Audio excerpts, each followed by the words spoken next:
Welcome to the Wide Lens podcast, where expanding your perspective on recent history is our mission. Listen to untold accounts from overlooked voices and see familiar stories in a whole new light. Ready to dive deeper? Let's begin. Hey folks, on this episode, we're interviewing Rob Belanger. I apologize, it's not a perfect pronunciation, but it's pretty good. Rob lives in Sudbury, Ontario. It's about 4 hours outside of Toronto in Canada, and he works in health and safety, get this, at an explosives company. Pretty important role at a place like that. But what we're talking about today is that in the summer of 1999, he was a college student at the University of Ottawa and was able to work one of the most famous, or some might say infamous, music festivals of our time. That's Woodstock 99, 30 years after the original, and that happened in Rome, New York. This podcast, this session is going to be around the chaos that started, that happened there, and also the world famous music acts that Rob was able to see really from a backstage and from a personal perspective. So right now we're going to hear all about it. And so welcome, Rob. It's really good to have you. Thank you for having me. Great. Hey, Rob, well, incredible. I mean, this was a music event that folks didn't know what they were getting into. I mean, folks did know that there was just a phenomenal lineup and there were so many world famous acts that were going to be there.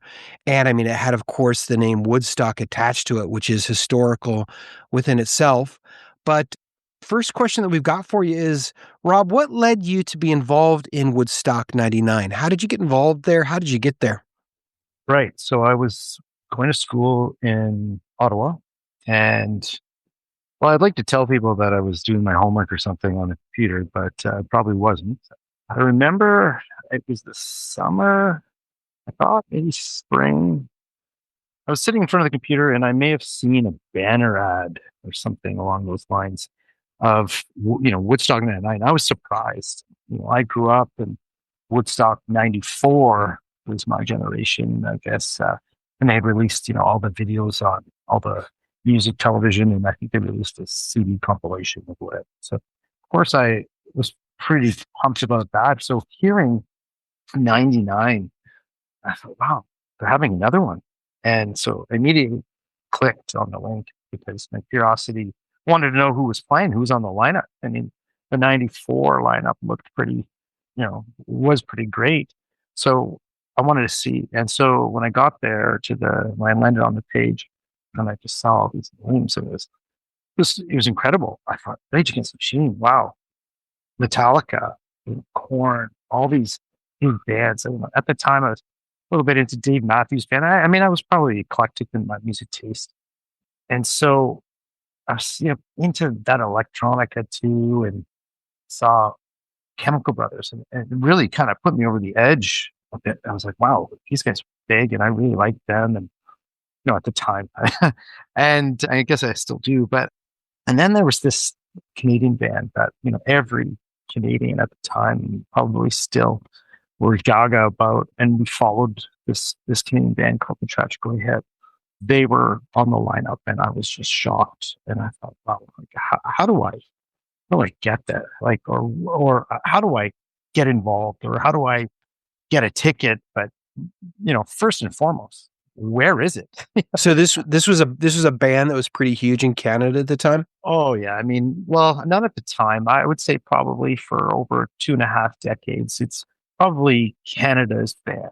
They've made major documentaries about this band and the following from the early 80s till, sadly, the lead singer died of a brain tumor, and his last shows were being held on CBC, the Canadian broadcasting, shown across Canada. And I mean, I really can't find another equivalent. I've heard some people compare them to REM, the way that they had a following, but it was just, they really struck Canada, and there was a pretty big following in my group of friends, but even, older and younger, we just loved this band. And how many times would you say, Rob, if you had to guess, how many times have you seen them live? Friends and I drove to Cleveland to see them. Oh, probably 5-6 times. Yeah. waited Nice. overnight to get tickets and stuff. For sure. They're huge. They're huge in Canada. And like I said, probably equivalent to something like REM. So they're big. You know, when I saw their name on the lineup with everybody else, I thought, hey, yeah, I mean, where is this place? Woodstock. I thought it was just sort of the name, sort of like Lollapalooza or whatever. I didn't really realize at the time that it was Woodstock, New York was, you know, the original location. And so I was like, okay, well, for me as a Canadian, I'm like, well, New York, that's far. You know, it's pretty far from me. But before Google Maps, there was some sort of online atlas. I remember using it. I mean, you'll have to look that one up, but in 99, whatever I used, but I found that the location, Rome, New York. You probably use something like maybe like MapQuest or something. Is that it? Maybe. Maybe it was MapQuest, something Atlas. I don't know. Yeah, maybe something Sure. like that. Back in the 90s, whatever we used. So anyway, I didn't find it was all that far. I think it was like 3.5 hours away. I thought, well, that's shorter than me driving to my home of Sudbury from Ottawa. So, okay, well, that seems to be like somewhere I'd like to go, but I don't have a car. How do I get there?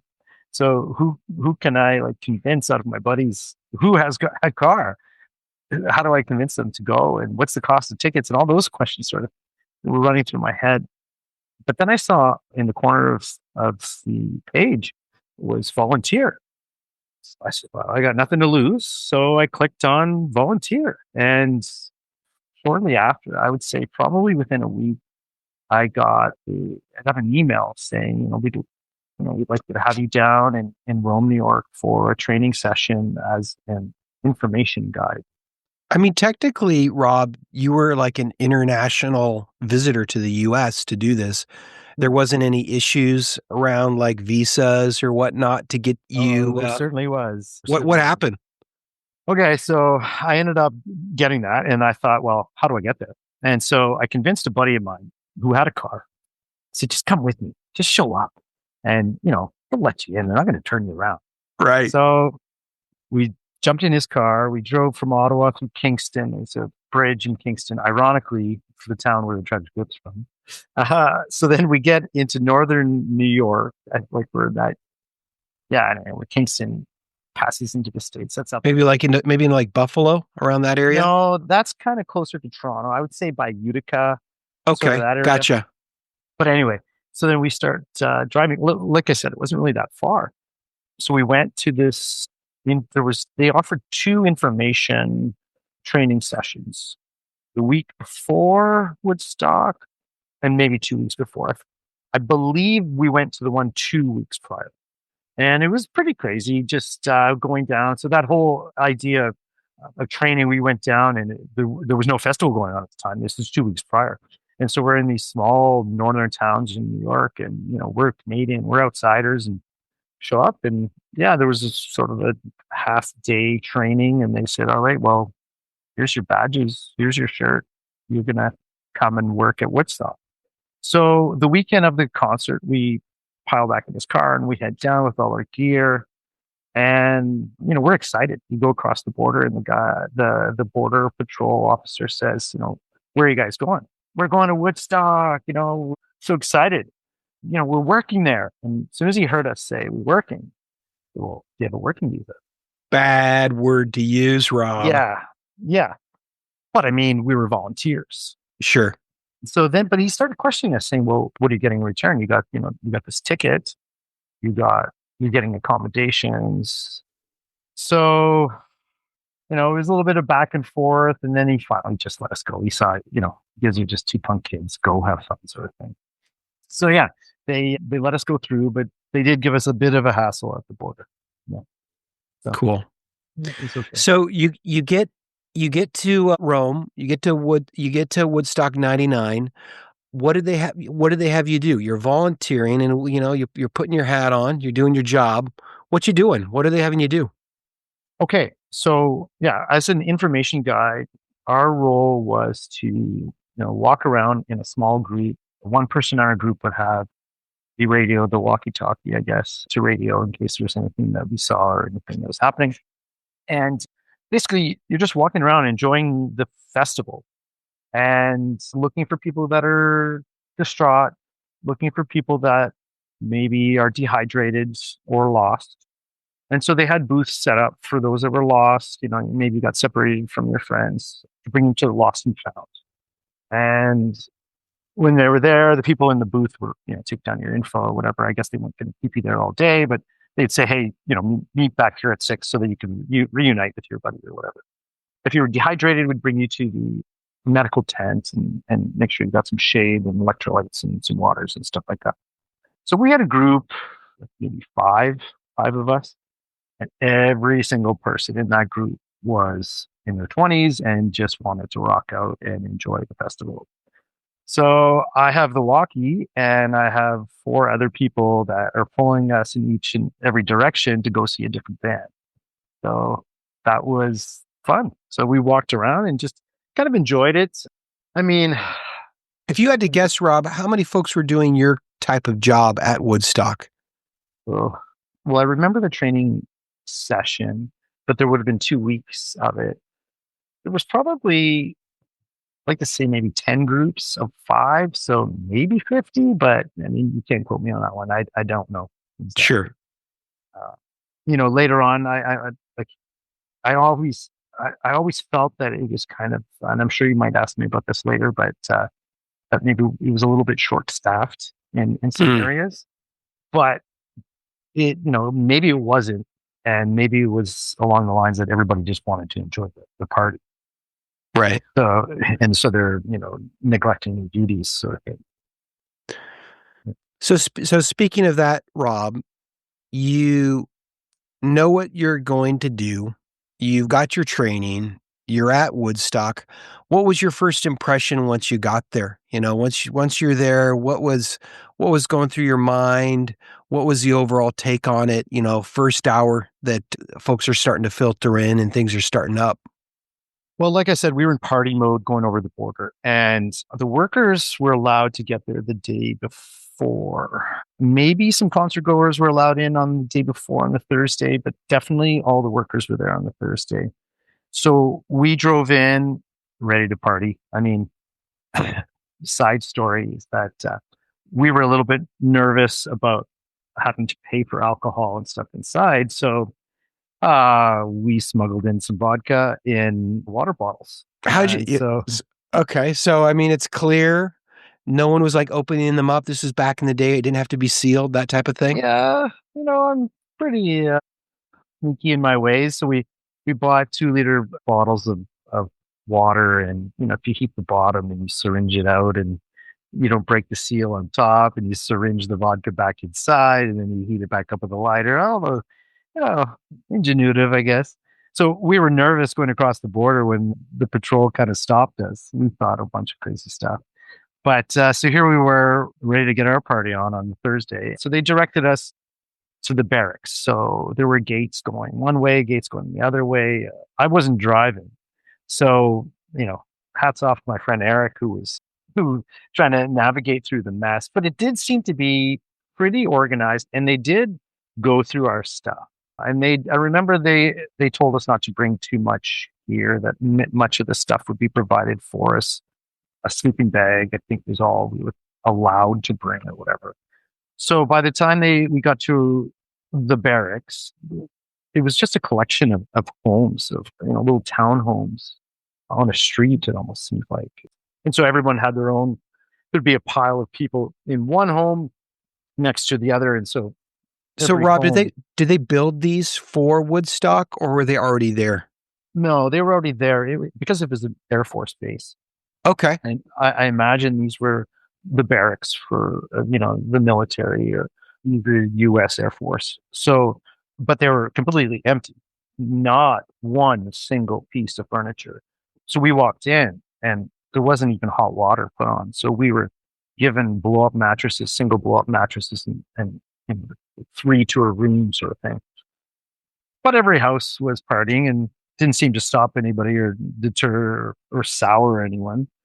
So we got there and we commenced partying with our new friends and then the new coworkers we had. And believe George Clinton and the P-Funk All-Stars, or George Clinton put on a performance for the workers that night, which was awesome. Did he perform in the regular lineup as well too, Rob, or was that I just think for he you did. guys? Yeah, He did. he did. But this was in one of the, they called it the rave hangars. It was like an airplane hangar. And so during the day, and this might come up a little later, but it was a place to escape the heat. There weren't many places, but this was one of the hangars which show movies. The other one, had live acts and stuff.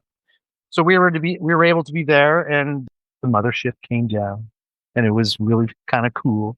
So that was Thursday, and so we had a schedule of when we were supposed to meet the next day in this one tent for our breakfast, lunch, or whatever. Yeah, before you start. And so the briefing would be, okay, here's your radio. If you see anyone in trouble, then you need to radio in. So that was the start. That's great. So, Rob, the first day, the Thursday, it's just you guys and George Clinton, and then everything commences on Friday. Is that right? And did this go like Friday to Sunday? Is that what it was? Yeah. So the concert was Friday, Saturday, Sunday, full days. Mm-hmm. Right. Mm-hmm. And the Thursday for the workers. So what was it like once everyone starts filing in on Friday? What was the atmosphere and how are folks feeling? I guess it sounds a bit different. It's on an Air Force base. I'm assuming that means there's lots of asphalt, lots of tarmac everywhere. How did folks feel when they were, getting through getting through those doors on that Friday once you guys were, already there for a day? Yeah. So, I mean, people must have been able to get there on the Thursday. Like, I know that there was a huge campground off to the other side, but that was opposite to where we were staying. So Mm-hmm. if you saw the map, you basically had a big L-shaped tarmac, and all the workers and the vendors and their tents would be sort of in the center of the big L. Was it like a non-working Air Force base, like one that was like Mhm. decommissioned and Yeah, I think Griffiths Air Force Base. Yeah, okay. in Roma. Maybe look it up to when it was, but I think I read that somewhere when it was decommissioned. So anyway, people must have been able to get there on the Thursday to start setting up their tents, but maybe the gates to the actual venue, was not yet open until Friday. But yeah, I mean, I wandered through there on Friday, and we saw people setting up tents and stuff, and it did seem to be a little bit disorganized. People, were worried they wouldn't be able to find their tents when they came back, staggering at the late hours. So folks were basically like allowed a specific area where they could throw up their tents, Yeah, and then there I was an believe area so. where was there just like a main stage? Were there multiple stages? So no, there were two main stages, east and west, and I believe they were, approximately like a mile apart. So you'd have to Okay. walk You're down kidding the me. L. Oh yeah, it was far. So you had to sort of plan out where you wanted to go and how. I mean, I guess don't quote me on a mile, but like It it was was far. far. It was really far. So they would have to walk down the one side of the L, then turn the corner and go down. And in the center, where the hangars were, and all along there'd be vendors and so forth. So So you got to imagine, you've yeah. got like you've got bands playing on both stages at the same time, Mhm. but So because it'd have to be far apart. they're far apart, so the music's not blending into each other, Mhm. right?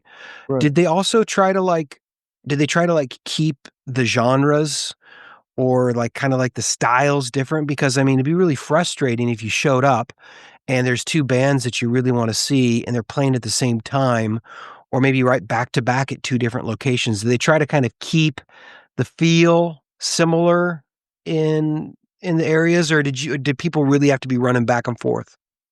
That's a good question. I didn't find that there was any real plan in terms of keeping one sort of genre in one area or so forth. But I mean, in 1999, there was an eclectic sound of music. Anything from Rusty Root to Chemical Brothers or Metallica, and it was there. So I think it was just, and I know I read online that may have caused some of the problems later on, that there was too much aggression, I guess, one right after the other on one particular day. But so no, I don't think there was any like real thought in doing so. I mean, you wouldn't see like Sheryl Crow on one, side, and the metalheads would be at the other. I don't think there was anything like that. Right. Gotcha. So you're there, you're there, Rob. The bands are starting to play. I'm guessing that you're like, okay, I'm volunteering here. I need to make sure that folks are safe and hydrated, and I'm responding to people who've got any issues and whatnot. But at the same time, in the back of your mind, you're thinking, I want to see some of these acts. I want to be a part of this. This is a great, inexpensive way or free way for me to be a part of this. What would you say, Rob, for you is like what really stood out to you when you got there of like, wow, this is different. I wasn't expecting anything like this, because this is a bit of an alternative event for a lot of folks. So yeah, what jumped out to you? So, I mean, on Friday, everyone was in good mood. Everyone in sun was shining. Everyone's getting ready to see, a day of music. It was hot, but not too hot, or was it pretty hot? No, it was hot and very hot. And Very it hot. started hot. Yeah, and I What mean, month was this in again? July, July. Okay. and on a tarmac, radiating the heat off of tarmac, and because it's an Air Force base, the distances, you need area to take off, for planes to take off. So you don't need trees in the way. So there wasn't much shade. So the first thing I noticed was that, yeah, everybody was super happy. Everyone was having a fantastic time. I don't think anybody was really having a bad time Friday the entire day. This even, when they encountered the prices of water and beer, pizza, which perhaps was the first thing that I noticed. Now, I read a little bit about that. I mean, were those prices of like those necessities, was that seen as kind of predatory by some? Did folks feel like, hey, I gotta eat, I gotta drink something, and this is kind of out of reach? for sure. For me, now, with a grain of salt, the Canadian dollar never matches the US. So if I'm paying US dollars for something, I'm always going to find it a bit more expensive. Sure. But at the time in 1999, when I was there, I thought, wow, this is expensive for a bottle of water or a pizza. And I thought, if you had the choice to buy a piece of pizza or a beer, everyone's going to choose the beer, hands down. They're there to party. Right. So you're going to be dealing with people that are, empty stomach, drunk, or whatever else they've ingested. For sure. And I mean, some folks are in there with like vodka hidden in water bottles. yes. Well, actually, and I was bringing it in, mixing it with Crystal Light. Remember that little powdered? Of course. little came in little sachets. Yeah. So, but see, I was fortunate enough to be able to get some free food and to be able to go and, have a cold shower, be able to go and get some rest, I guess. Get some shade if you need it. Sure. Yeah. And go in the back where we had tents with food and that sort of thing. So I really, immediately when I got there, I thought, this isn't going to go over well with some people. People are not going to enjoy this. I wouldn't enjoy this. Now, I've had experiences at 3-day music festivals before that, ironically or coincidentally, in my hometown of 30 minutes north, 20 minutes north of Sudbury, Ontario. We used to host a 3-day music festival. And people come out with their campers and there'd be rock and roll for 3 days. But we were in kind of a wooded area, and I experienced it. It was super fun. I was able to then drive home and have a shower at my house. But I've also then experienced in '96 the Eden Festival, which is a 3-day music festival just outside of Toronto, where people were able to camp and so forth. Again, outside of a racetrack, most sport racetrack, but there was some wooded areas. There was grass, and again, it was maybe not as hot. I don't know, but I've experienced it. Here, it felt different. It was flat. It was asphalt. I think it was hot, and all my reading and research on Woodstock 99 was that it was an exceptionally hot weekend. So Woodstock 69 and 94 experienced rain and, clouded. So, overcast. So this was crazy. This was blaring sun without a cloud in the sky. So yeah, you could see it. I mean, choose water or beer. You're going to choose the beer when you're there to party. So, but again, Friday was fine. Everybody was just walking around. And when we were walking around, everyone was just happy. They flashed the at us and stuff like that. Anyway, yeah, I mean, everybody seemed to be in good spirit. Everybody was getting going. Was that pretty common? Like folks were pretty wasn't even flashing. There was topless. Gotcha. And painted top. The breasts were just painted. Guys right. Wearing a sock only. Yeah, AKA Red Hot Chili Peppers. That style for sure. Yeah. And so people were walking around, people were dressed up pretty funky and whatever. And it was a fun atmosphere. So we didn't really encounter anything the first day. I mean, people were still cautious. People were still sober. Sure. So yeah, that day was fun. What I did notice that day, we went up and we caught Sheryl Crow and, we're mingling in the crowd. It's so many thousands of people, a sea of people. Sorry. So you wanted to get up to where people were. You don't want people passing out in the middle of the crowd either. So we're trying to mingle and kind of look around. And the thing is that it's the topic of sex or to be rude or rude. It came out easy. People were, begging for Sheryl Crow to show us chanting that. Where she, beckoned back to the crowd, How'd she respond? How'd she respond to that? Well, with her southern accent, she said something. You want to see my? You'll have to pay more than you did to get in here to see my. Stuff like that. And that probably really disarmed the audience, didn't it? Because I mean, they're joking. She's joking back with them and whatnot. That's right. Right, but I mean, it maybe have foreshadowed what many believe would have happened later, with some of the cases of sexual harassment or assault that had happened later on. So, but again, I've been to music festivals. I've heard that sort of thing before. You've seen and heard crowds act kind of unruly like this. So, I mean, it didn't really, what am I going to do? Stop, 30, 40, 50,000 people chanting that. You can't do it. It's not going to happen. No, but you know what I mean? Like, at the time, but did it surprise you that like they were harassing the artists like that, and that folks were? I guess they were doing it in jest, right? And sure, like, everyone's just having a good time, and so, and I'm not trying to excuse any of that behavior at all, but I'm just saying at the time you don't know what's going to happen next. So it's just Friday, and you think the sun's up, and everyone's having a great time, and yeah. So I mean. Did you feel, Rob, like they were like stacking the show too, where folks were like really looking forward to like what was happening on Sunday?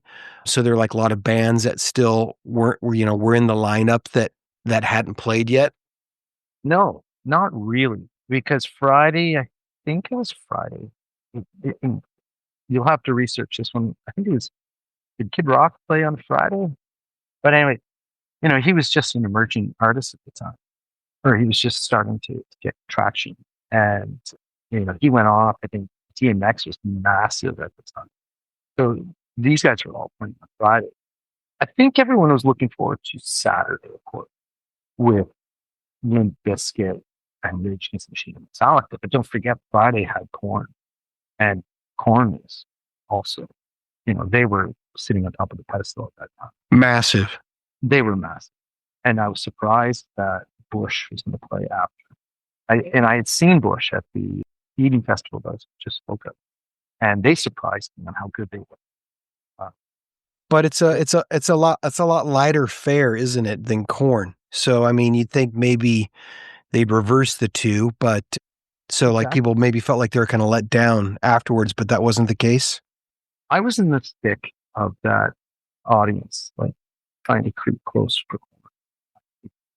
In my early 20s, I had no qualms of saying that I loved that sort of style. And I loved it. I mean, in fact, it was the second time I saw Korn. I saw them at Lollapalooza. So now they just really gained traction by this time. And so I thought, yeah, how is this other band, this British rock and roll band, going to play after? And though I had seen them before, and they had, Bush, I'm speaking of, had played great, I was still surprised.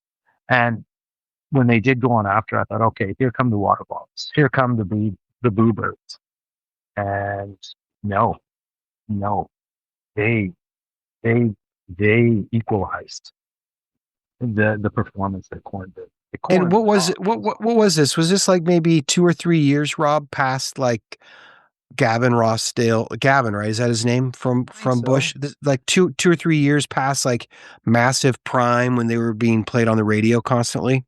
I think so. Yeah, exactly. Yeah. So I was surprised. I thought, how are they going to go on after? But in fact, it's funny now. I'm thinking that I just read that this new book about Lollapalooza, about how all the bands didn't want to play last. They wanted to play second last. Most of the big headliners at Lollapalooza. So perhaps there was a bit of that. Maybe Why was that? Why didn't they want to play last? because they kind of feel that, all right, my money's spent. I'm ready to go home, and you can kind of walk out. I don't know. So that's sort of how, the book just came out. It's called Lollapalooza, and it's the history of Lollapalooza, and it just seemed like many of the bands didn't want to play that second, or sorry, the last slot. They wanted to play the second slot. So maybe it was one of those cases. But regardless, the crowd didn't seem to subside, and they didn't start throwing bottles, and they didn't boo. They stayed, and Bush put on an excellent performance to match the performance that Korn put on. So Friday night was awesome. There was a party in the rave hangars afterwards. So when the main stage acts would end, everyone would head over to these the hangars where emerging artists would be playing during the day, but at night, after the main acts had finished, they would have these major electronic artists playing. That rave scene was still in full So it was swing. kind of like a quasi rave happening. 100%. Oh yeah, not quasi. It was full on. Okay. So I believe Moby played Friday night. And So Moby's playing in the hangar when there are two bands playing on the main stages. Is that right? So you got three things to choose from? No, as soon as the main stages end, if you want to keep partying, there's going to be a rave going on. So this is late. Oh yeah. And then, the parties, like, people are going to continue partying all night long. So everyone heads to the rave hangar. So you got to imagine you have people coming from the east stage, thousands and thousands of people who don't want to stop partying, and people that are coming from the west stage, thousands and thousands of people who don't want to stop partying. They're going to go where any kind of music. I think one of the nights they had this, impromptu sort of drum on anything happening outside. So one of the nights Moby played, I think it was Friday. So we get in there, and because of our passes, we're sort of allowed to be backstage, side stage, watching Moby. Now, at this time, Moby hadn't received the accolades yet for that album play, so he wasn't as huge as he would be, but he had still had quite a following in the electronica scene, and he got on stage and really blew us away. He really blew us away. And it wasn't any of the ambient stuff that he later would be known for. It was, beats per minute and just escalating beats per minute. It was quite a scene, and it was fun. And so you're amping up the crowd. I mean, these people then, on whatever they're on, they're not willing to just, okay, nighty night, and we're going to go and get some rest for tomorrow. I think people are continuing to go. Vendors were probably closed at that time, but I mean, everybody was bringing in alcohol, or I'm sure they were. Like, I didn't have any authority to search people, but people had substances to continue partying all night long. So that was sort of Friday for me. Saturday, we woke up probably a bit groggy, but really eager to get to the first band, the Tragically Hip. And that was our band. That was the Canadian. This is the band. Could you tell that there were a lot of Canadians there? Was there Canadian flags? Yeah, there were dozens and dozens of Canadian flags and proud Canadians who, crossed the border to see this. Uh, Canadians singing "No Canada" and just lots of pride for this alternative act, uh, an alternative rock and roll act that has legendary status within Canada. So these guys are from Kingston. Is that pretty close to where you grew up? No, that's just outside, in between Ottawa and Toronto, on the border with the United States, on the St. Gotcha. Lawrence. Yeah, it's rock and roll band from the early '80s that just, you know, took everyone's hearts, never mattered the age, until now. I mean, people are still fanatics about this band. So We they're can have about another podcast about that. so Rob, they're about 16 years old at this time. Started in '83, and they've got just probably a huge plethora of hits that they're playing. Am I right? Yeah, yeah. And when the grunge scene came in, they sort of went a little bit more alternative rather than blues rock, and that just, it was a smooth transition into what they were doing, and they're just really interesting as well, and not something for everybody. So when they hit the stage, it was great. Every Canadian came out of the woodwork to see that. So anyway, that was Saturday. We were pretty pumped. I got photos of being in the middle of the pits for that. The day was just, starting to kick off. So when you say pits, Rob, was there are you talking like Well, was there like mosh pits and well, no, I wouldn't say a stage mosh pit. diving and all that kind of stuff Yeah, I happening? wouldn't say a stage dive, but you know what I mean. Like, people are still body surfing or whatever. You're tight, right? Like, I mean, you don't really have much room. Like, it's thousands of people that are packed together. If you look at any of the photos, like, it's But the venue's not stopping people from doing this type of stuff. They're fine with it. yeah. I mean, people are body surfing, jumping off shoulders. I mean, yeah. I mean, the footage will show that was happening. But I mean, again, it's a sea of people. It's Right. not just like at an arena. This is a sea, thousands upon thousands of people in the heat and soaked in alcohol. So then the day kicks off, and one of the women in our group is a huge Counting Crows fan, and she's so eager to see Counting Crows. So we gotta get there. We gotta. And meanwhile, well, this is sort of our shift. So I have the walkie, and I'm like, okay, well, we're just going to work our way that way. And yes, we see people that need water. We see people that are maybe lost. We all decided on that day, on Saturday, after making a mistake on the first day, let's bring our backpacks. So we brought our backpacks in and filled them with water bottles, so that you might see someone kind of dehydrated, and you might cheer them up, just a bottle of water. So our backpacks were full. I made sure not to give the pink one with pink Crystal Light, but we had dozens and dozens of bottles in all of our backpacks that we would hand out. And man, did we become popular handing out water for free, So if you wanted to actually like pick up water from one of the vendors, what would you guess, Rob, that would cost you? I think back then it was $2 US. Now that might not be something now, but in '99 that was something. For sure. Yeah. I mean, these guys have probably spent a lot just to be there. Yeah. And if they can save $2 here and there, of course, they're going to be pretty excited about it. Oh, for sure. So we head that way, and she's eager to try to get back behind stage. So I'm like, well, yeah, okay. Like, we got a walkie-talkie. We can make that look like we're pretty important. But our shirts, our t-shirts are red. So our staff shirts are red color. Now the security wear yellow. And so what we thought, they were informed only to allow other yellow t-shirted people behind stage. But here we are, just walking and not being harassed. So, just pretending that we're supposed to be there. And so we managed to get behind stage and walk around to the far side and go up the ramp where Counting Crows are just finishing their set. So as this lead singer, Adam Dirts, is walking off, she gets a photo with him, and she's super excited, right? A hug in the photo. And by this time, I'm kind of shocked that we're behind stage, two, meeting. Did they explicitly tell you, Rob, like, don't go behind stage? This is what you can do. This is what your passes will allow. And then you kind of just like took some liberties because you had the walkie-talkies, you had the special shirts, things were kind of loosey-goosey. How did you do it? Yeah, a little 50-50. I'm not sure Right. they told us explicitly, don't try to go behind stage. I don't think they said you can't go behind stage. I think they probably said, the you don't have the authority to go behind there, or, you won't be able to get behind there with these. But yeah, things were pretty loosey goosey among all the staff. And it could be different for others. I'm sure other people tried and maybe people were turned away, but at this particular time, we were not turned away. We were allowed. And we took advantage of it for the rest of that afternoon.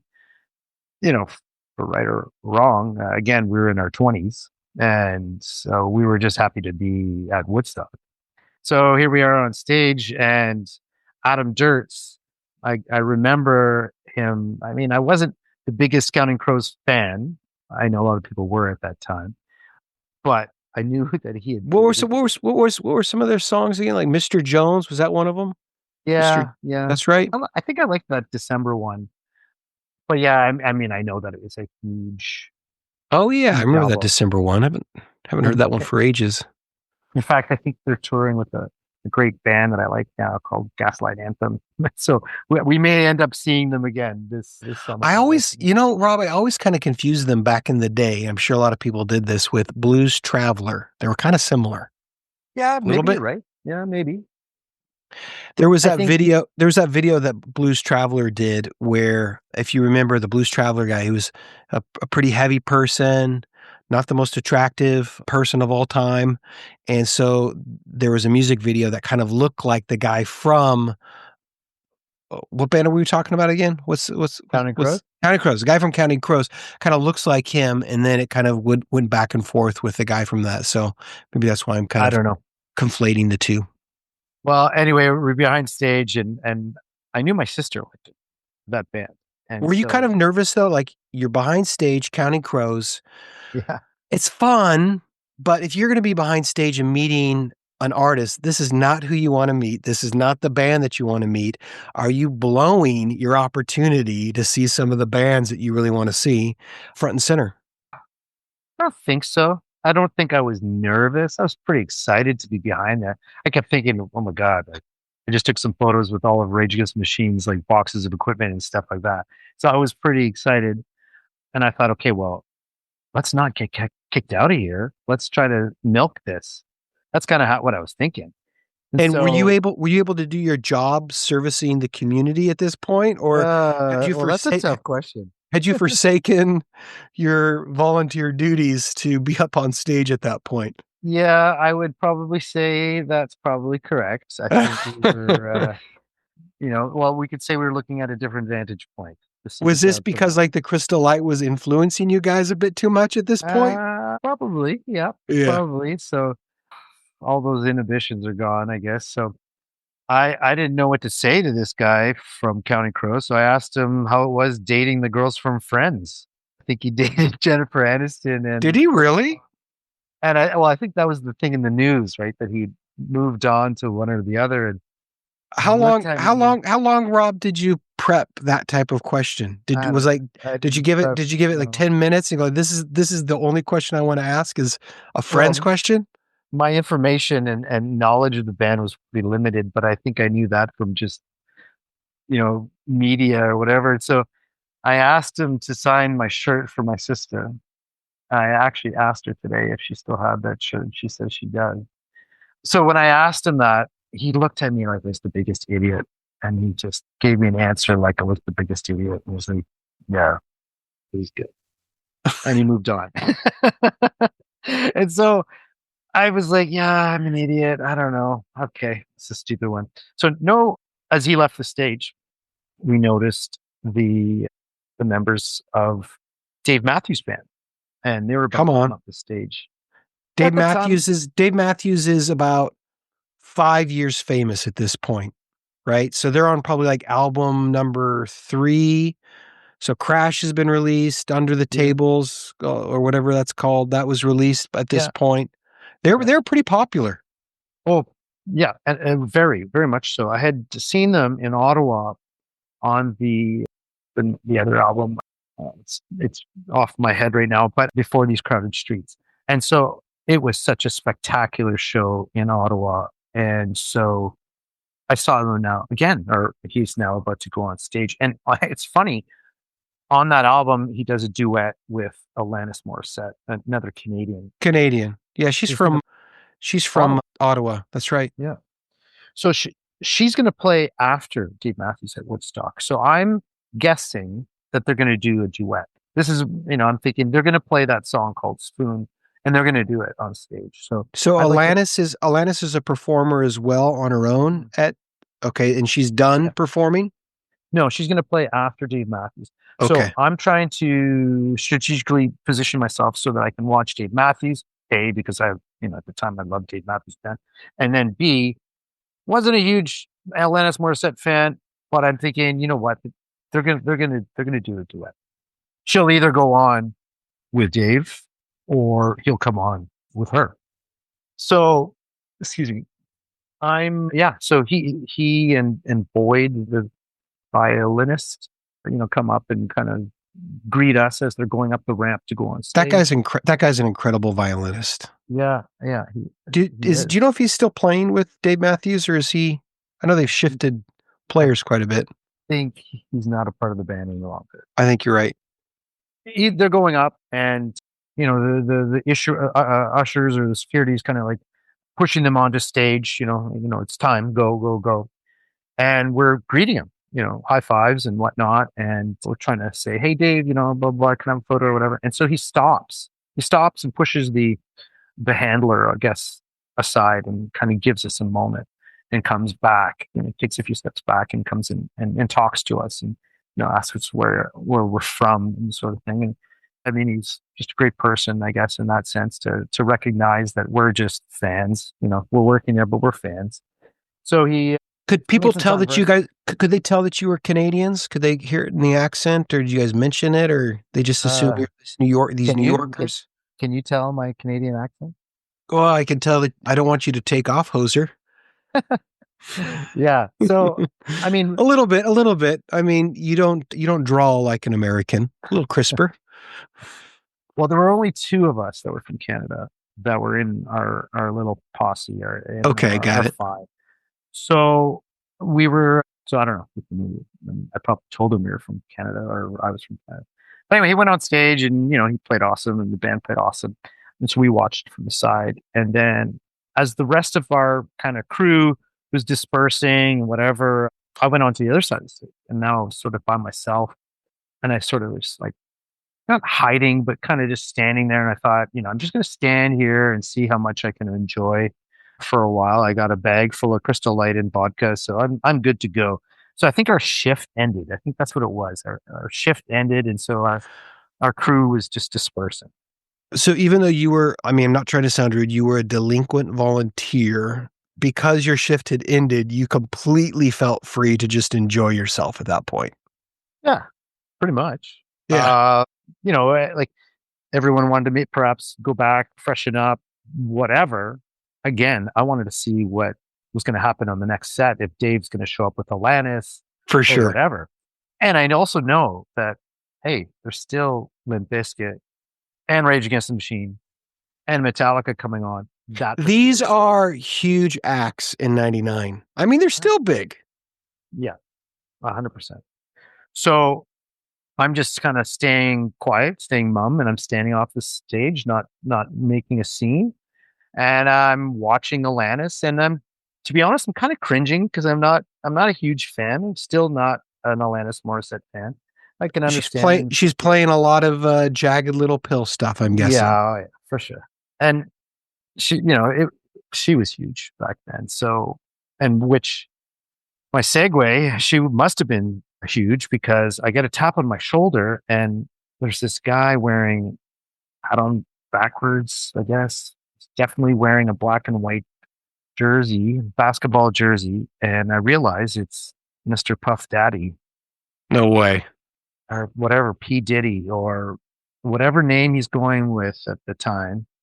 And he asks me if he can just stand over there and watch. And he and his handler and I, who am I to say no, you can't? Sort of put on my authority hat. I said, go ahead. Why was Puff Daddy there? Was he one of the acts as well, or was he just enjoying the concert? That question has racked my brain for 26 years. I have no idea why Puff Daddy. Rob, you're saying that he never went on stage as a performer, though. He was there. That's it. He was just Right. there. Okay. So, are you sure it was Puff Daddy, or was it maybe a little lookalike? It was him. Okay. I'm sure it was Puff Daddy.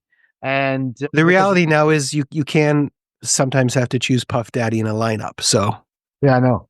Yeah. So it's my claim to fame. I guess I see him, and I'm like, are you kind of like at the same time though, Rob? Like at this point, are you having like celebrity overload? You're like, I can't believe how many famous folks I'm interacting with.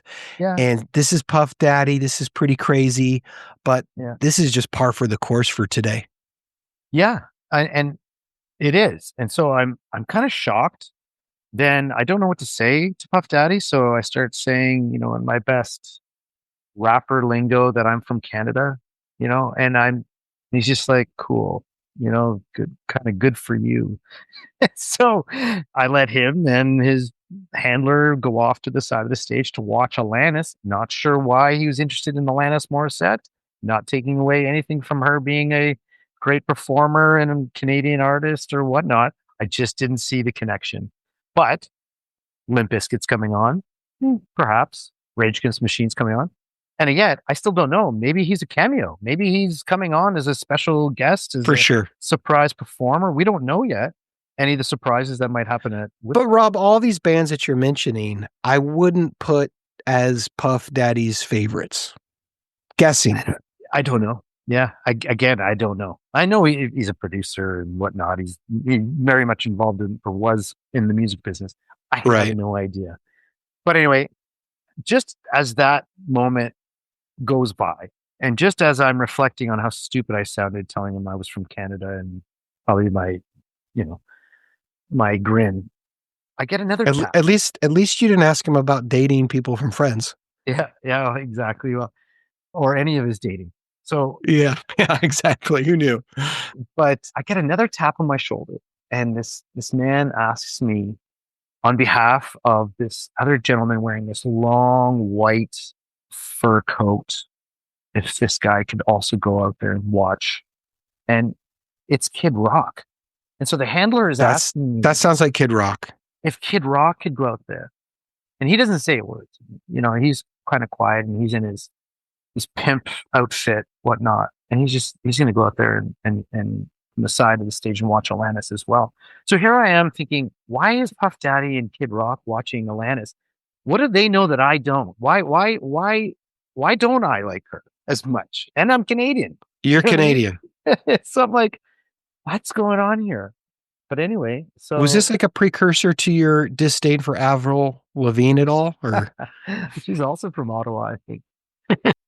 So anyway, I watched the performance. Dave Matthews doesn't come out, and now I really got to pee. I've got too much vodka Crystal Light in my belly. Meanwhile, the radio is going off. They're asking. Would you say like you're in an atmosphere where if you wanted to just pee right there, you could just pee off the stage, or do you have to find a place?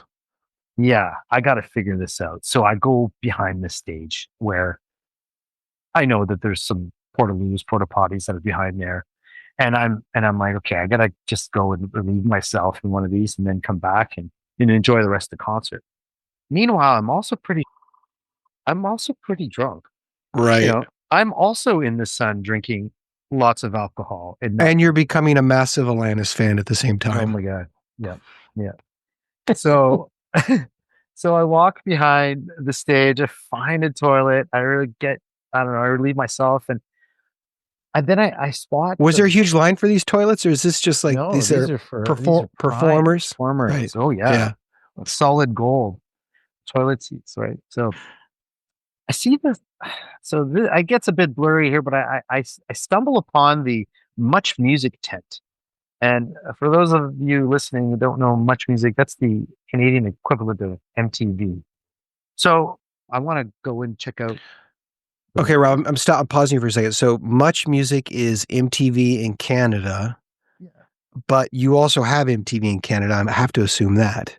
I No? mean, well, if you like back in the day, if you subscribe to that channel, I guess. Okay. But not really. So Much Music is a no, channel, or is it like a program on the CBC? What is it? no, it's a channel. Okay. Yeah. So back in the day, if you flipped it to MTV, same thing in Canada, you would flip it to Much Music, all Is it day like music. kind of like VH1 for Canada? 100%, same thing. Okay. And so you grew up with Much Music. Obviously, they would play a lot of Canadian content, but of course, they would play all the popular bands at the time as well, right? So if you were into any music, it came through Much Music because no one had MTV in Canada. I don't know what the rights were or whatever, but no, the music channel was Much Music. The sports channel was TSN. We didn't have ESPN. And so that's where you watched your sports. That's where you watched your music. So yeah, so I wander in because I know all the VJs. I know all of the same sort of celebrities that VH1 would have, or was it Carson Daly or whatever you guys had. Martha Quinn. Sure. Sure. So I wanted to go in and see these guys. Now, when I do, they realize that I'm pretty drunk, and so they're Right. like, they welcomed me as every good Canadian would, and sat me down and put a plate of food in my hand and started to ask me about how I got this job and basically doing what you're doing right now. So I remember kind of being in and out of consciousness in their tent full of pillows and throws and eating some sort of mashed potatoes and meat and saying thank you, and still drinking my pink Crystal Light and vodka. And then I stumbled out and I made my way to see the ending of Limp Bizkit.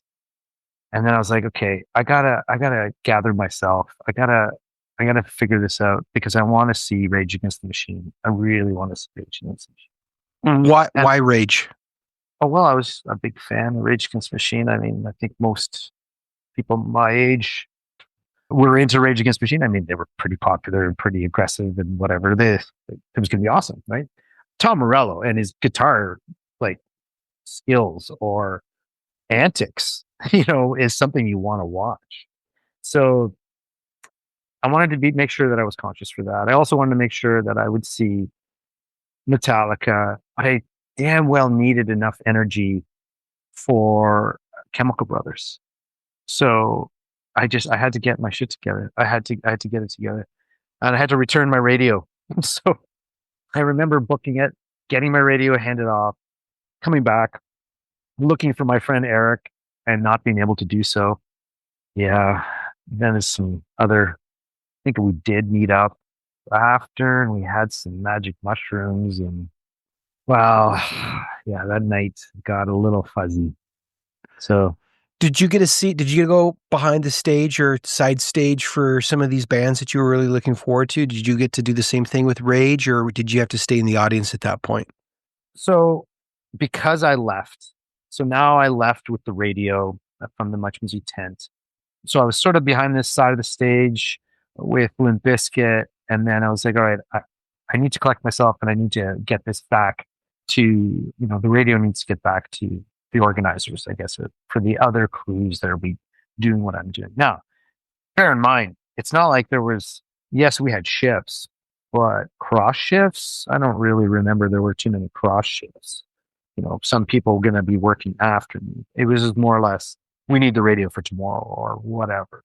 And, quite possibly there was two shifts, like a morning shift and an afternoon, but I don't really think there were multiple shifts, going all night or whatever. So anyway, I did so, came back, enjoyed Rage, Metallica, Chemical Brothers, had some magic mushrooms, and somehow got back to the barracks. I hope I have my timeline right. But anyway, it was quite fuzzy. So the next day was Sunday. And we were trying to gather ourselves together and how we could when should we be leaving? Because we still have to drive back to Canada and cross the border. At night. Well, depending on how long we were going to stay at the festival. Yeah. So Sunday rolled around. Now, if I'm not mistaken, there was an incident in the rave head. I remember there being like the fire department coming or some security because I think there was a guy who drove a vehicle into the crowd, like he was kind of cruise, like not. Like a terrorist event, or No, I don't think it was any terrorist activity, but he was just in there, and then this was obviously wrong to have a vehicle where people are, you know, partying.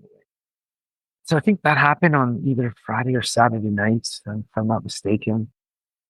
And so when you're in the rave hangar, that's sort of the way all the workers would go to get back to the barracks. We'd cut through the barracks.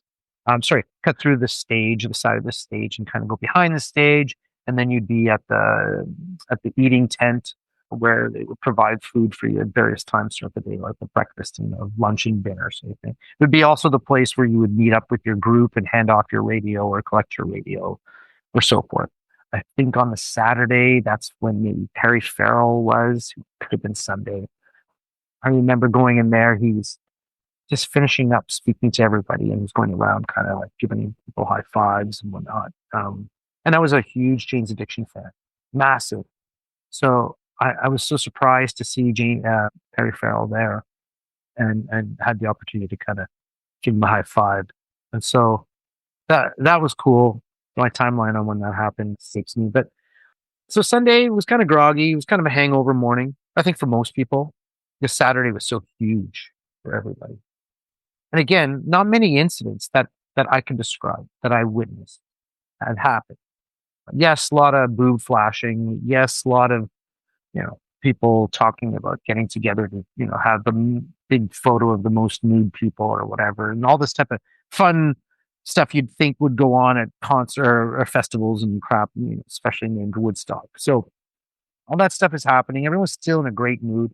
Sunday, everyone's sort of just hungover, wanting to watch movies and hang out in one of the rave hangars or one of the hangars. The bands on the Sunday were particularly lighter, I thought, although Seven Dust and some of them played, but it was sort of all over the map again, not as intense as the ending to Saturday by any means. So we knew that Red Hot Chili Peppers was coming. We knew that Megadeth was coming, but that was going to be later in the day. I was kind of interested in seeing and just kind of, getting through my hangover. One of the bands that had impressed me, but she had impressed me back when I first saw her. And again, just kind of stumbled upon, never bought the ticket to see her. She just happened to be opening up for Neil Young and Crazy Horse, was Jewel. And she blew me away when I saw her. She was nothing like the stuff on the radio. She had more of a bluesy tone going on, and it was just awesome.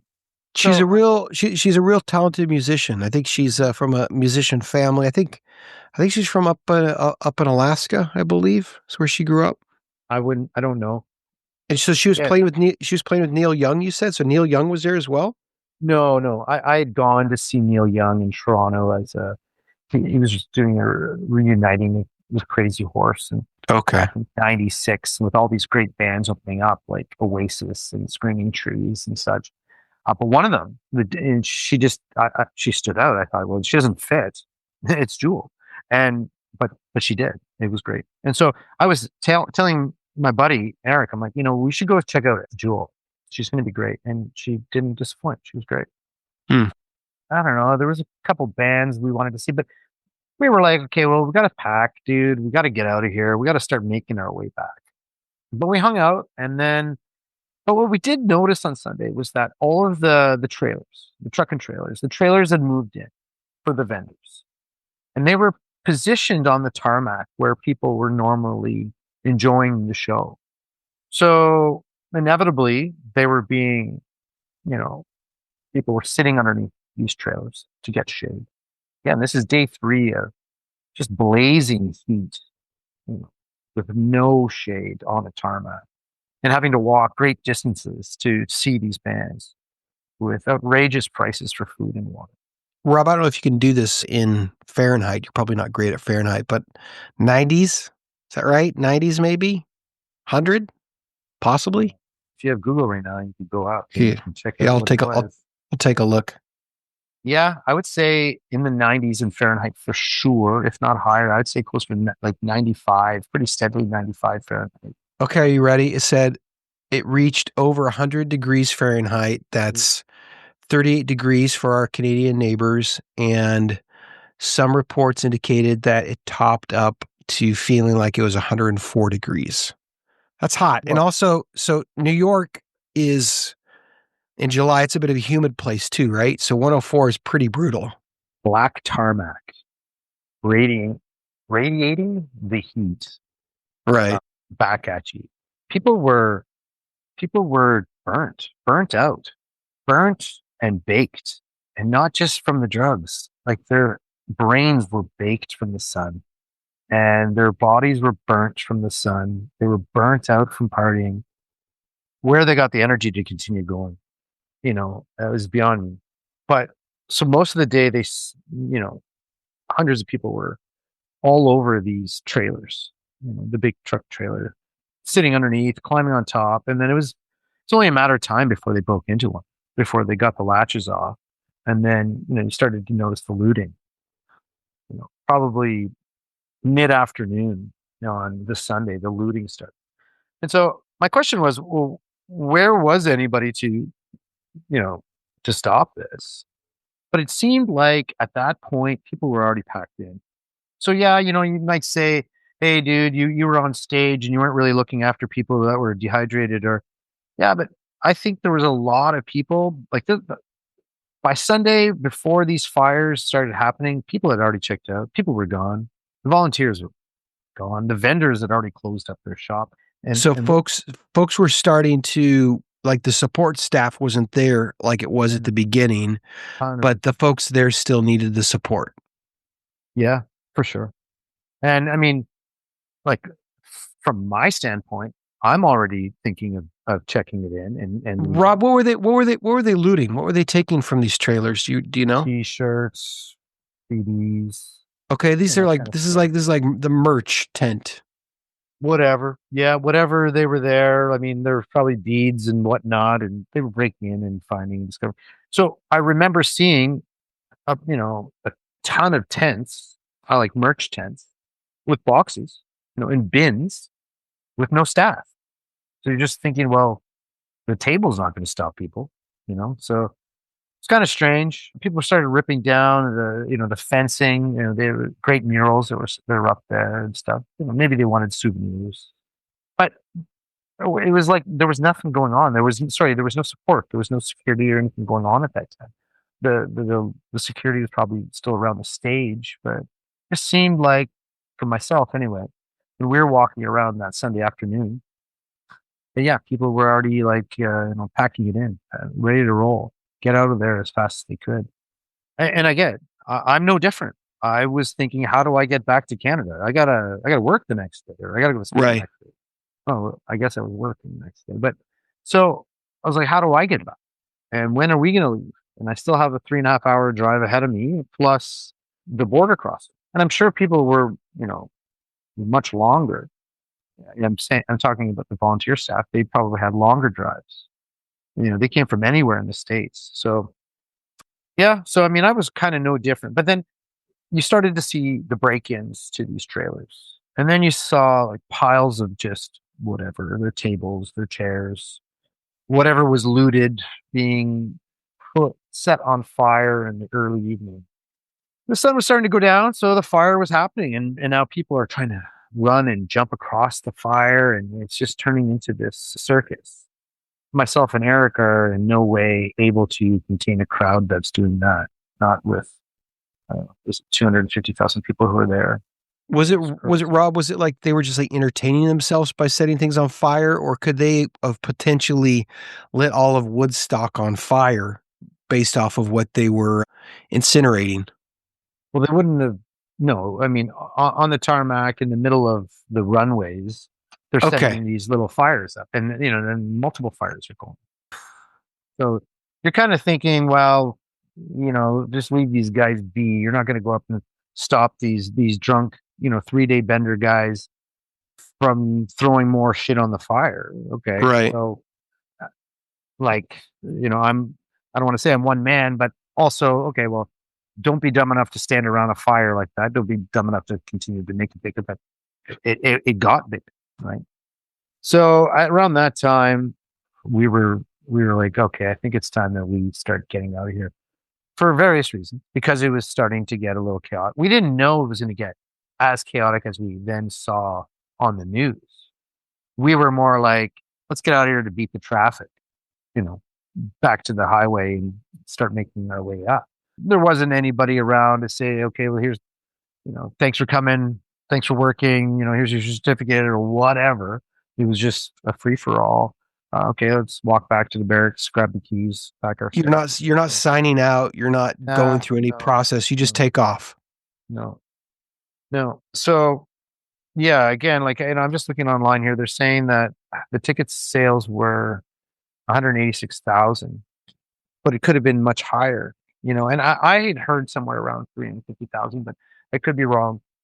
But being on stage and seeing the amount of people, it was a sea as far as I could see and as wide as I could see.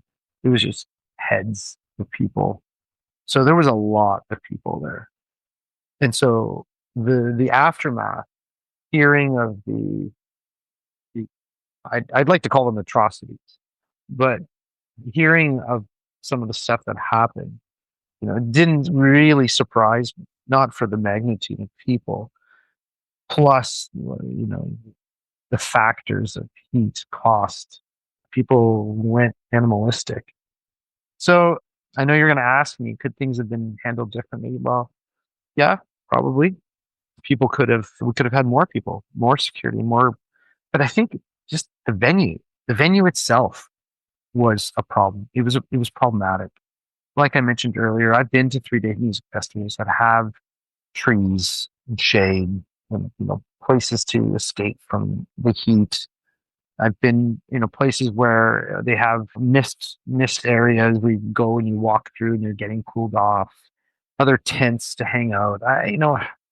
I don't want to badmouth any of the organizers, but like it just seemed poorly managed in that regard. Is that why an Air Force base? But like, I don't mind walking on grass. Yeah, I don't mind the distance of walking on grass among trees and whatnot. But on a tarmac, I guess it's easy to clean up. So anyway, we got out of there, and I remember it being actually, we hit the road and it was dark. So we stayed until it was dark. And in the summer, that must have been pretty late. So I'm assuming one of the like late headliners had started. I don't know if it was Megadeth. I kind of feel like we saw the beginning of Megadeth. I know I didn't see.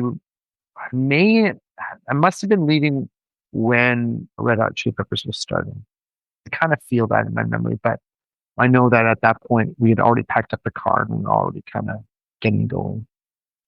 So, Rob, while you were taking off, would you say that the chaos that was Woodstock 99 was escalating, or was it starting to de-escalate at that point? Again, I didn't know how bad it would get, right? But I would probably use the word escalated. I don't see, like, people that are there, they're there to party. I don't see anyone at the end of Woodstock saying, okay, well, it's time to go home now. And it's time that we, clean up after ourselves and take down our tents in an orderly fashion. I think most people were there to party all night and probably leave the following day on the Monday, which I think a majority of them did. So, or had planned to. So I think by that time, the fires were starting because it was getting dark and it was kind of cool to create a big bonfire. I mean, who doesn't love a bonfire? But yeah, they were getting a little bit out of control. So I'd like to think that, they escalated.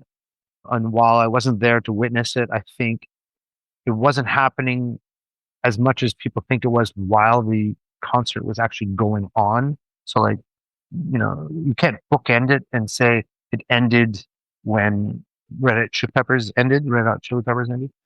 I don't think it subsided then. I think it probably escalated after that when people found out that there wasn't a surprise artist like most people thought there was going to be. What do you mean? So folks thought that they were kind of like the promoters were holding something back and there was something in their back Rumors. pocket. Yeah, I think rumors were going around that there was going to be a surprise artist at the end of the festival, wanting you to stick around and so forth, dangling that carrot for you.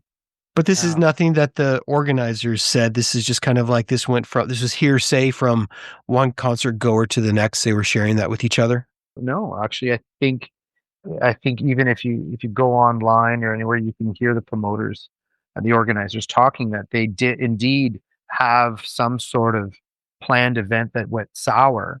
So there was supposed to be some sort of finale. But during the weekend, we all were wondering who it could be. I thought it was going to be the Rolling Stones. Actually, because of the lineup, I thought, could it even be, Nine Inch Nails or something? But I thought it would have to be a Rolling Stone-esque band.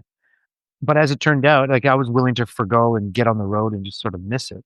And as it turned out, nobody showed up, or it fell through, probably on various reasons. But one, there was no more support staff. Two, maybe the funds dried up, or who knows, or the band canceled, and the fires were going on. Right, people were starting to act chaotic. So as we were leaving, we didn't know it was gonna, like, I read it later in the papers the next day, right? How it turned out, because people continued the mayhem until until the police came to get them away. So it must have been much past the final act, if you know what I mean. So yeah. So what happened, Rob? Like, so police were actually called in and they broke it up, or did they arrest think people? so. What happened? Well, again, I was gone, but Mhm. I've been connected to Woodstock 99 since 99. So, I read and follow it. And so I believe 8 troopers came in, broke it up. Some sort of Ministry of the Interior came in to handle it, right? I mean, obviously you don't want fires going on. But by that point, it was kind of out of control, right? And you got to imagine half of the audience leaving while emergency personnel are trying to come in. So it probably created a lot of chaos and confusion, disorganization, I guess. But I mean, could that have been planned? Like, like prepared for? Maybe that would happen. I spoke to you of Eden Fest in '96 outside Toronto, and there was the same thing. There was the idea of a surprise band was going to happen on the third day, and none materialized. And I remember the entire crowd waited. The entire crowd waited, and must have been 5 o'clock at night on the Sunday, only to hear that no, sorry, cancellation. And it just thousands of people walking away from the stage, disgruntled, upset. And I remember we were walking up these hills, and the hills were sort of separated from each other, and a food fight started. I mean, it's in Canada. Where were they getting the food? Where Yeah, was the food coming from? Just like this is like throwing an apple here and there, and Okay. it just became this wild throw garbage and apples at each other from one mountain or little hill to the next. And that was the extent of the anger, right? But but that was in '96. So you have to imagine, you have to be prepared. I mean, my line of work makes you always risk assess. And so Mhm. you should be risk assessing any type of event that could occur. So you- you'd think the organizers would have thought, all right, well, what happens if it goes sour? What happens if there's a tornado? What happens if there's a flood? Whatever.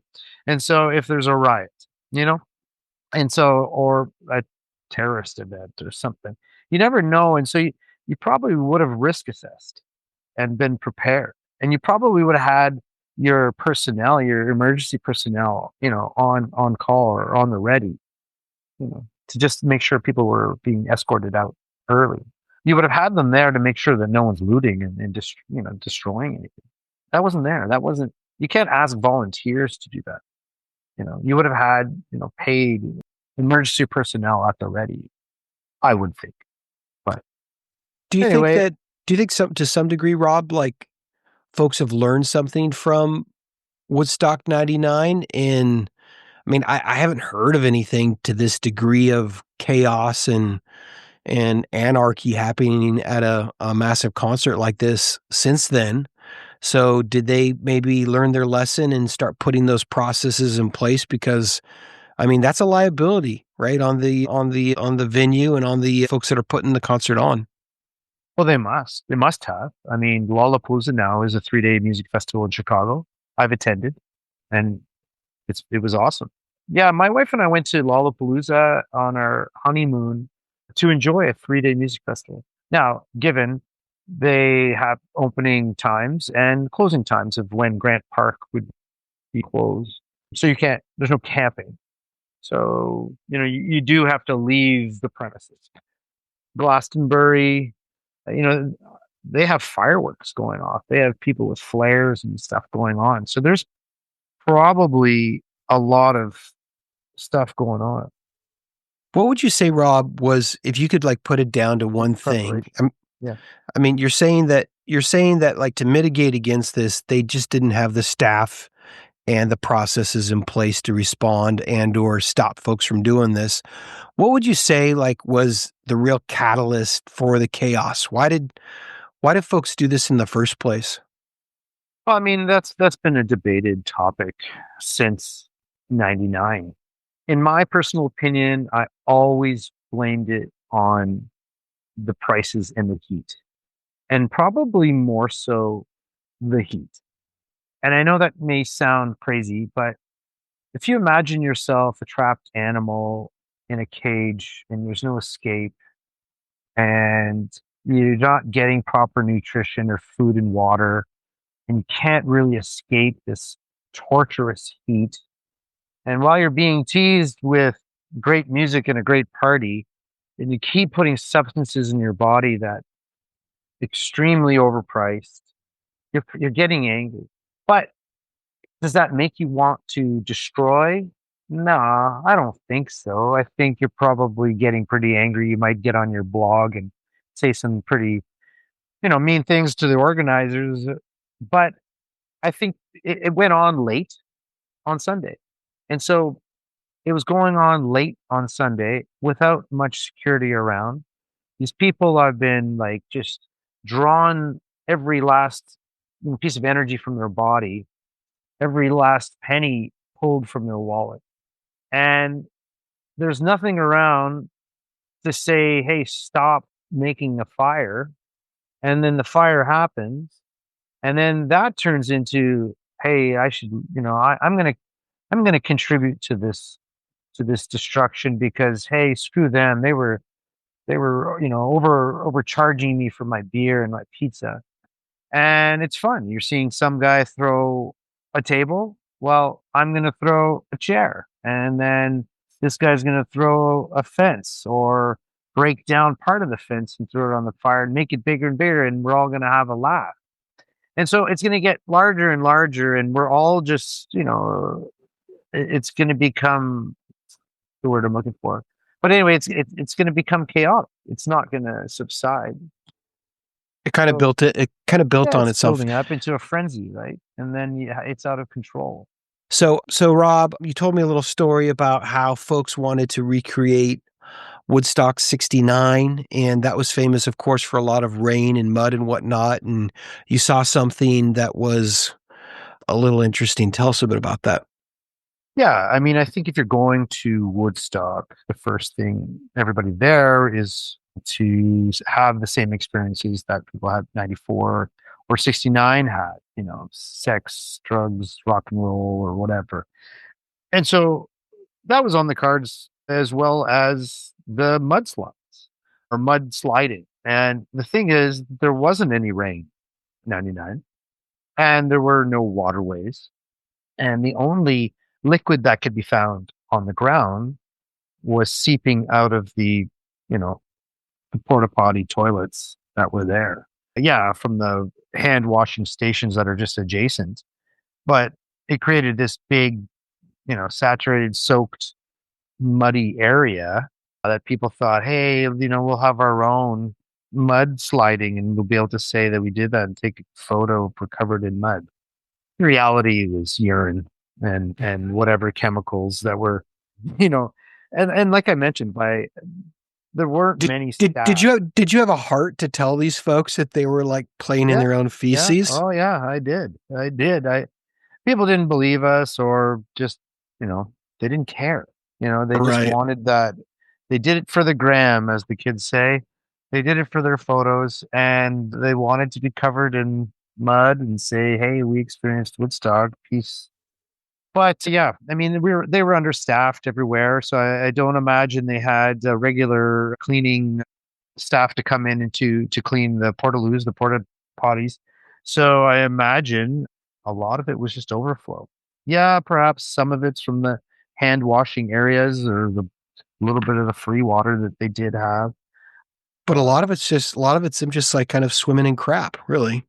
Yeah, if you could ask all your listeners to send their photos of the behind the porta potties or the I'm sure people have tons of photos of the liquids that are seeping around. I'm sure it's gross. It was gross.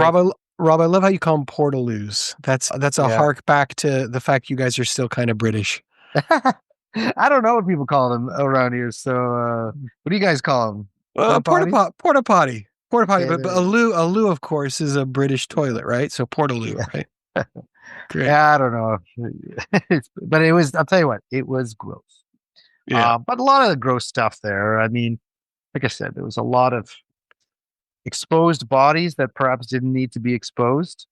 There was just, there was a lot of people that looked like they'd been partying for days, and a lot of people that looked like they'd been partying for years that were there.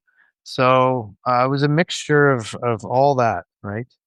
Okay, so I got a photo up of the people in the mud, and you can see the portaloos, the porta potties right behind them, and they are covered head to toe in mud. Yeah, there's Yeah. no correlation there. Yeah, that's disgusting. This is horrible. Mm. This is awful. Okay, so winding us down here, Rob, thanks for all your Yeah. time. Last few questions for you is, if you had to say, who was your favorite surprise act from Woodstock 99? Surprise act or one that Meaning like not your favorite, like I want to know that too, but who's your favorite surprise act? Like you weren't expecting it to be as good as it was and you just really enjoyed it. James Brown. James Brown was pretty awesome. The late great James Brown. And I mean, he's gonna be awesome, right? Who else was pretty good? I was impressed by Sheryl Crow. Definitely was impressed by Moby. Who else did I see that was good? I mean, there was quite a few. I mean, it's fun. I mean, that's why I go to music festivals, is to be surprised, is to kind of is to learn from the different artists, right? And so that, I mean, they're all kind of surprising. They're all kind of great in their own way. I mean, if you like live music, I always say there's always a time and place for music. For me, whether it's country or industrial or whatever, there's time and place, and I enjoy it all. So yeah, it was just such an awesome event to be able to enjoy that. I mean, to see the power of corn and just the vibe of the audience was just awesome.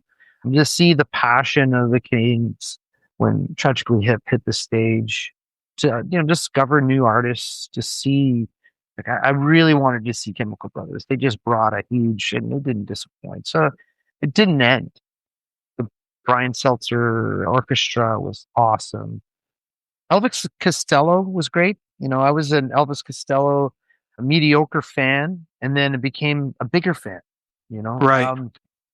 So I mean that happens all the time. The same thing with Sheryl Crow. I mean, I knew her hits from the radio, Sure.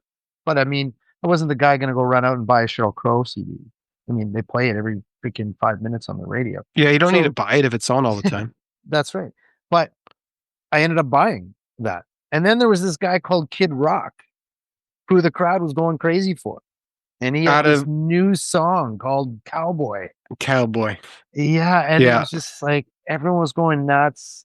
think BMG music was, you used to get those CDs for a penny. Yeah. Something there. If you sign up, you get a bunch of CDs. Yeah, like Columbia House. They did the same Yeah, thing. yeah. So I think that was there. I remember signing up and I was like, I want that guy's CD. Yeah, that sounds like it's going to be a good, fun CD. And it was, so it was great just being there. Yeah. That's why I continued going to festivals. Okay. So most memorable person that you connected with, you shared quite a few. Who's number one? Well, I mean, I wouldn't say connected. I mean, whether it's a Well, high met. five. Yeah.